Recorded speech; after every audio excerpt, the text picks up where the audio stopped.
Lucky. এক আকাশ স্বপ্ন নিয়ে কলকাতায় এসেছে লাকি, ওরফে লুব্ধক সিংহ রায়। তবু তার চাহনির মধ্যে এমন কিছু আছে যা দেখে লোকে বলে, গাঁয়ের ছেলে বলে তো মনে হয় না, তুমি কি কলকাতারই? যদিও দেখতে যথেষ্ট স্মার্ট আর আকর্ষণীয়, কিন্তু ছেলেটার পকেটে বিরাট টান। খরচের যোগান দিতে সে কাজ করে একটা ওষুধের দোকানে। লাকির সমবয়সীরা যখন কলকাতার নাইট ক্লাবে পার্টির সঙ্গে কোমর দোলায়, সে তখন একটা বদ্ধ মেডিকেল স্টোরে আর কলেজের গণ্ডিতেই আবদ্ধ রয়েছে। তার জীবনে অবসর বলতে প্রেমিকা দৃষ্টিকে নিয়ে প্রিন্সেপ ঘাটে ঘুরতে যাওয়া। বড্ড শখ। শহরের বুক ফুঁড়ে হাই স্পিডে বাইক ছোটাবে সে। পিছনে বসে থাকা দৃষ্টি তখন জাপটে ধরবে তাকে। মাঝে মাঝেই মনে মনে লাকি বলতে থাকে, একদিন আমারও সময় আসবে যখন মা ফ্লাইওভারে দৃষ্টিকে পিছনে বসিয়ে জোরে বাইক চালাবো, সারা শহর তখন আমাকে দেখে জ্বলবে। বিড়বিড় করে এই কথা বলতে বলতেই বার্নেল ক্রিমটা হাত দিয়ে টিপে ফেলে সে, আর সেই ক্রিমের ঢাকনা খুলে বেরিয়ে এসে একাকার কাণ্ড ঘটে। প্রচণ্ড রেগে গিয়ে ওষুধের দোকানের মালিক তার মাথায় একটা চাঁটি মারে। আরে কথা, এটা কি করছিস? ওটা কি স্পঞ্জের বল নাকি যে টিপবি? মাথায় হাত দিয়ে কাঁচু মাচু করে বলে ওঠে লাকি, সরি দাদা, আর হবে না। ফ্রি স্কুল স্ট্রিটের এই ওষুধের দোকানেই সে কাজ করে। অনেক দিন ধরেই সে একটা ভালো চাকরির চেষ্টা চালিয়ে যাচ্ছে, কিন্তু শিখেই যেন কিছুতেই ছিঁড়ছে না। দাঁত কিড়মিড় করে দোকান মালিক বললেন, এই বার্নাল ক্রিমটার টাকা কে দেবে? তোর বাবা। এটার দামের ডবল টাকা তোর মাইনে থেকেই কাটা হবে, তাহলে পরের বার এমন কাজ করার আগে দুবার ভাববি। ক্রিমটা লাকির হাত থেকে কেড়ে নিয়ে তার মাথায় আর একটা চাঁটি মারতে গিয়েও থেমে গেলেন মালিক। আর তখনই দোকানের ফোনটা বেজে উঠল। ফোন তুলে নিজের বাঁধা ধরা স্টাইলে লাকি বলে উঠল, হ্যালো, সুশ্রুত মেডিকেল স্টোর থেকে বলছি, বলুন আপনার কি সাহায্য করতে পারি? ফোনের ওপার থেকে উত্তর এলো, গ্র্যান্ড রিজেন্সি হোটেলের রুম নম্বর 303 থেকে বলছি, একটা ছোট অর্ডার আছে, তাড়াতাড়ি পৌঁছে দে। ভেসে এলো একটা ব্যস্ত ভারিক্কি পুরুষ কণ্ঠ। লাকির যেন কোথাও মনে হচ্ছিল এই স্বরটা তার চেনা। 2 প্যাকেট চরম সুখ আর 1 প্যাকেট টিস্যু। চরম সুখের নাম শোনা মাত্রই লাকি যেন তার লজ্জা ধরে রাখতে পারল না। হ্যাঁ, এতদিন ধরে ওষুধের দোকানে কাজ করার পরেও জন্ম নিরোধকের নাম শুনে কেমন যেন লজ্জা পেল সে। লিখেছিস? তাহলে তাড়াতাড়ি বেরিয়ে পড়। ব্যক্তির কড়া নির্দেশ। তার গলার স্বর শুনেই লাকির মনে হলো ইনি খুব বড় লোক। কিন্তু সব কথায় হ্যাঁ হ্যাঁ করতে থাকা লাকি এবারে একটু বেঁকে বসল। সে বলল, স্যার আমি আপনার অর্ডার পৌঁছে দেব, কিন্তু বাইরে খুব বৃষ্টি পড়ছে, দোকানের সামনে জল জমেছে, বৃষ্টিটা একটু থামলেই আমি বেরোচ্ছি। তোর মালিক জানে যে তুই আগরওয়ালজির ছেলের মুখের উপর কথা বলছিস? জানি বৃষ্টি হচ্ছে তো, একটা ব্যাগে সবকিছু প্যাক করে নিয়ে তাড়াতাড়ি চলে আয়। লাকি কিছু বলতে যাওয়ার আগেই লোকটা ফোন কেটে দেয়। লাকির হাতে কাগজ আর পেন দেখেই দোকান মালিক বুঝতে পারল সে অর্ডার পেয়েছে। সে বলে উঠল, বৃষ্টির অজুহাত দেবি না, এখনই যেতে হবে। অজুহাত দিচ্ছি না, আপনি নিজেই দেখুন না কি জোরে বৃষ্টি পড়ছে। এই অবস্থায় আগরওয়ালজির ছেলে আমাকে কি করে তাড়াতাড়ি জিনিস পৌঁছে দিতে বলছে? আমি সাইকেলটা নিয়ে যাবই বা কি করে? দোকান মালিক প্রায় চিৎকার করে বলে ওঠেন, কি বললি? আগরওয়ালজির ছেলে? আমার দোকানটা কি বন্ধ করে দিবি নাকি তুই? তুই এখনই আমার মোটর সাইকেলটা নে আর জিনিসটা দিয়ে আয়। এই বলে দোকান মালিক লাকির দিকে বাইকের চাবিটা ছুঁড়ে দিলেন। এতদিন পর বাইক চালাতে পারবে এই ভেবে লাকির এত ভালো লাগলো, কিন্তু বৃষ্টিতে যদি বাইক মাঝপথে খারাপ হয়ে যায় তাহলেও তো জুটবে বকুনি। এতদিন ধরে কাজ করেও সে একটা বাইক কিনতে পারেনি। মাইনে এতটাই কম যে ঘর ভাড়া, ইলেকট্রিক বিল, দুবেলা খাবার খরচ আর দৃষ্টিকে নিয়ে ঘুরতে যাওয়ার খরচার যোগান দিতেই সব শেষ হয়ে যায়। তবে বাইক স্টার্ট দিলেই তার দৃষ্টির কথা মনে পড়ে। লাকি, 2 মাসের মধ্যে বাইক না কিনলে আমি কিন্তু ব্রেকআপ করে দেব। যখনই দৃষ্টির মুখ থেকে এই কথা শুনে মুচকি হাসে লাকি। আসলে দৃষ্টিরও লাকিকে জড়িয়ে ধরে বাইকে ঘোরার খুব শখ। আর লাকির এই ছন্ন ছাড়া জীবনে দৃষ্টি ছাড়া আর কেউই ছিল না। সে খুব ভালো করেই জানত যে দৃষ্টি তাকে ছেড়ে থাকতে পারবে না, তাই ব্রেকআপের তো প্রশ্নই ওঠে না। শুধু বাইক কেন, দৃষ্টিকে সে প্লেনে করে ঘোরাতে চায়। কিন্তু বাদ সাধ ছিল মাত্র 8,000 টাকার মাস মাইনে। তবে আজ একটা সুবর্ণ সুযোগ আছে। তাড়াতাড়ি ওষুধটা পৌঁছে দিতে পারলেই দৃষ্টিকে মালিকের বাইকে চাপিয়ে ঘুরতে পারবে সে। রাতের বৃষ্টি ভেজা কলকাতা শহরটা দৃষ্টিকে দেখাতে পারবে। দৃষ্টির পিজিতে তাড়াতাড়ি যাওয়ার কথা মাথায় রেখেই হোটেলের সামনে বাইকটা পার্ক করলো সে। সোজা রিসেপশনে গিয়ে বলল, সুশ্রুত মেডিকেল স্টোর থেকে এসেছি, 303 নম্বর রুম থেকে একটা অর্ডার ছিল। রিসেপশনিস্ট লাকির হাতে থাকা কালো ব্যাগ দেখে মৃদু হেসে বলল, 3 তলায়। আর শোনো, রেনকোটটা এখানে খুলে রেখে যাও। ঠিক 5 মিনিট পর 303 নম্বর রুমের কলিং বেল বাজালো লাকি। দরজা খোলার সাথে সাথেই সে ব্যাগটা দিয়ে বলল, সুশ্রুত মেডিকেল স্টোর থেকে এসেছি, আপনার অর্ডার। আর কিছু বলার আগেই যেন তার পায়ের তলার মাটি সরে গেল। চোখের সামনে সে যা দেখল তা যেন বৃষ্টি ভেজা রাতে মাথায় বাজ পড়ার মতোই। তার সামনে দাঁড়িয়েছিল একটি মেয়ে।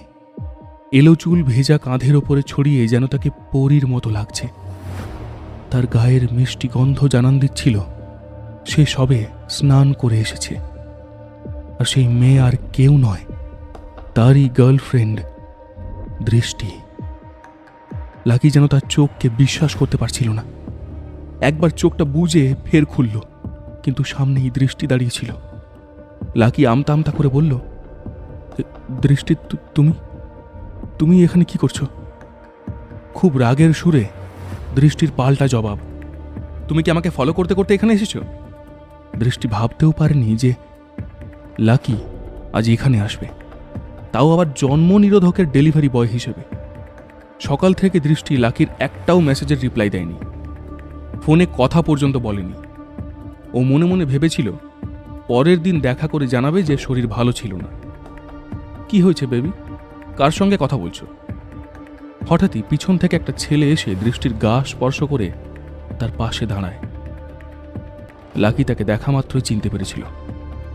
গর্জন করে লাকি বলে উঠল, রাহুল, তোর সাহস কি করে হয় আমার দৃষ্টিকে স্পর্শ করার? ওর প্রচন্ড ইচ্ছে করছে রাহুলের দাঁতগুলো ঘুষি মেরে ফেলে দিতে। না না, দাঁত নয়, তার থেকে অন্ধ করে দিক রাহুলকে। লাকির দৃষ্টির দিকে যেন আর চোখ তুলে তাকাতে না পারে। এই রাহুলই সেই আগরওয়ালজির সুপুত্র। লাকি, দৃষ্টি এবং রাহুল তিনজনেই এক কলেজে পড়াশোনা করে, যার মালিক রাহুলের বাবা মিস্টার পবন আগরওয়াল। দৃষ্টি আবার রাহুলের বাবার অন্য একটি কোম্পানিতে পার্ট টাইম কাজও করে। বহুদিন ধরেই দৃষ্টির পিছনে পড়েছিল রাহুল। লাকি দৃষ্টিকে বারবার সতর্ক করেছিল রাহুলের থেকে দূরে থাকতে, কিন্তু তার জবাব ছিল সে আর রাহুল স্রেফ বন্ধু, ভালো বন্ধু। বন্ধুত্ব যে এমন জায়গায় পৌঁছে যাবে তা স্বপ্নেও কল্পনা করতে পারেনি লাকি। সে যেই রাহুলের দিকে তেড়ে এগিয়ে যায়, দৃষ্টি তখনই চিৎকার করে ওঠে, থামো, এখনই চলে যাও এখান থেকে, চলে যাও বলছি। দৃষ্টির মুখ থেকে এই কথা শুনে লাকির নিজের কানকে বিশ্বাস হয় না। তার মনে হচ্ছে এ কোন দৃষ্টিকে দেখছে সে। দৃষ্টির আর লাকির কাছে লুকোনোর মতো বাকি কিছুই ছিল না। অপরাধ বোধ থেকেই সে যতটা পারে দুর্ব্যবহার করতে থাকে। সে লাকিকে বলে খুবই অভদ্রভাবে, লাকি, আমি আজ এই মুহূর্ত থেকে তোমার সঙ্গে ব্রেকআপ করছি। ব্রেকআপ? লাকির সব স্বপ্ন যেন নিমেষে ভেঙে যায়। তার চোখ চিকচিক করে ওঠে জলে। নিজেকেও যেন সে বিশ্বাস করতে পারে না। দৃষ্টির দিকে তাকিয়ে সে বলে ওঠে, দৃষ্টি, আমি তোমার সঙ্গে 1 বছর ধরে আছি। তোমাকে নিয়ে ঘুরবো বলে বাইক কেনার জন্য দিন রাত পরিশ্রম করে যাচ্ছি, আর তুমি বলছো ব্রেকআপ? বাহ বাহ, খুব ভালো। রাগের মাথায় লাকিকে দৃষ্টি গড় গড় করে বলতে থাকে, আরে ছাড়ো তো তোমার বাইক কেনার গল্প। সামান্য ফুচকা খাওয়ানোর ক্ষমতা নেই, তুমি নাকি আবার বাইক কিনবে। আর বাইক যদি কোনোভাবে কিনেও ফেলো, পেট্রোল ভরার টাকা কে দেবে? আমার বাবা।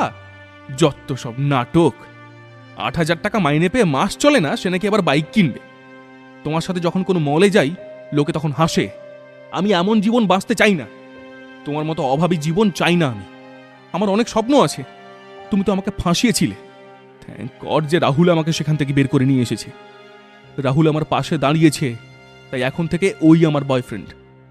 দৃষ্টির পিঠে একটা চুমু খেয়ে জিজ্ঞেস করল রাহুল, আচ্ছা তাহলে শোনা, তোমার এই মুহূর্তের প্রাক্তন প্রেমিকই কি আমাদের জন্য চরম সুখ নিয়ে এসেছে?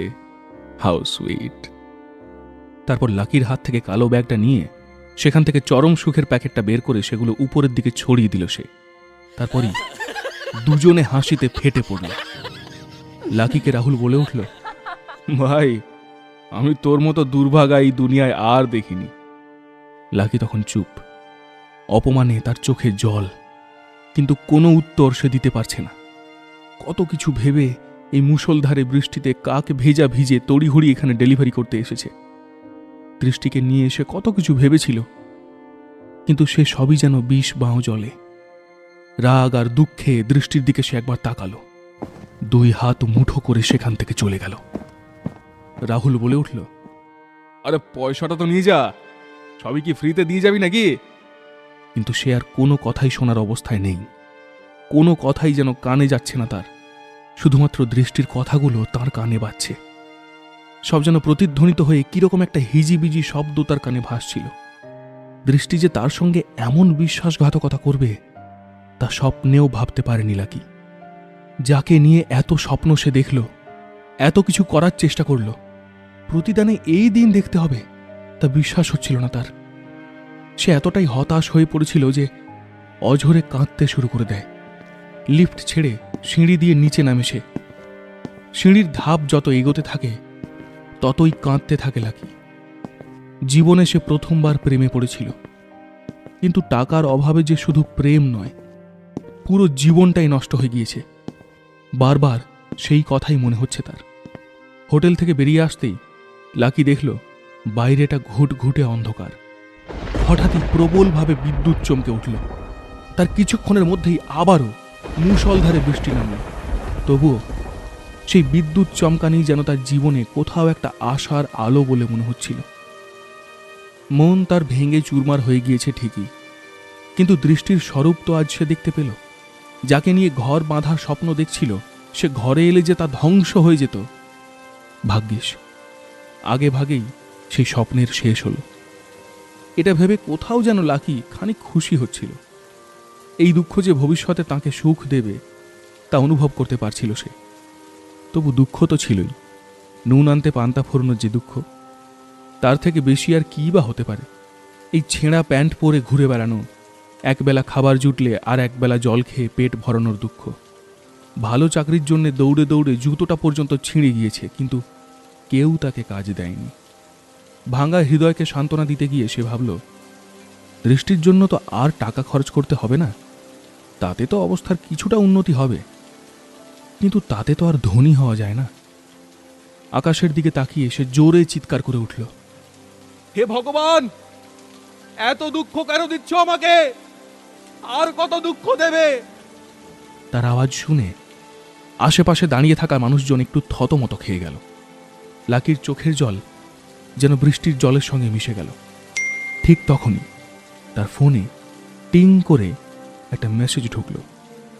মেসেজটা দেখা মাত্রই লাকির কান্না, দুঃখ সব মুহূর্তের মধ্যে উধাও হয়ে গেল। হাসতে হাসতে সে তখন বৃষ্টির মধ্যেই নাচতে শুরু করে দিল। কি এমন হলো তার সঙ্গে? এই কান্না, এই হাসি, দৃষ্টির কোনো মেসেজ? সে কি ক্ষমা চেয়ে লাকির কাছেই ফিরে আসছে?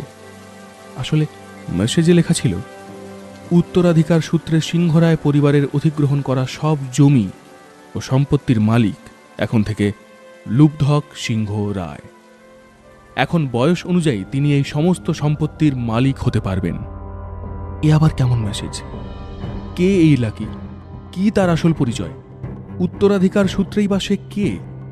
হঠাৎ করেই কি তার জীবনের পাশা উল্টে গেল? ৮,০০০ টাকার মাস মাইনে থেকে হঠাৎই কোটি টাকার মালিক। জানার জন্য শুনতে থাকুন পকেট এফএম।